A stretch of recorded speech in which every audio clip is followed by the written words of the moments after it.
আসসালামু আলাইকুম, কেন আছো তোরা? বেকুন আলহামদুলিল্লাহ ইও ভালো আছি। হানা পিনা হাইও না তো না আলহামদুলিল্লাহ। হাইদা ভিডিও আপলোড দিয়ে হাই লাইও বিরিয়ানি, গরম গরম বিরিয়ানি, মজার মজার বিরিয়ানি, এবারে ন ফেললে বিরিয়ানি, এবারে এক মাস ধরে দিলেও বিরিয়ানি, 2 মাস খাইলেও বিরিয়ানি, এলে বিরিয়ানি।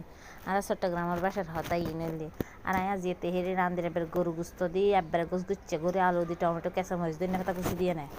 এলে যদি এই তেহেরি রাঁধি হ যে মজা জানো নাই, বহুত মজা হন হন ন হইলে কমেন্ট করছি আর হাই চাইলেও কমেন্ট করবে, বুঝছো না? বহুত মজা হয়, আমি পছন্দ করি বেশি আর তোমারা হন হইলে পছন্দ করো আরেকখানি কমেন্টে জানাই তো। এলে তেহেরি হাইলি আরেকখানা হইও আর তো খুব ভালো লাগে। এলে তেহেরি যে মজা লাগে আরও বাড়ি মেদি বেকুনি পছন্দ করে আর তোমারাতে। আর শর্ট ভিডিও গুলো ভালো লাগে তাহলে সাবস্ক্রাইব করে পাশে তাহিবে, বুঝছো না? নতুন নতুন ভিডিও ভাইবার লাই আড্ডাকে তাইবে কমেন্ট করবে সুন্দর সুন্দর।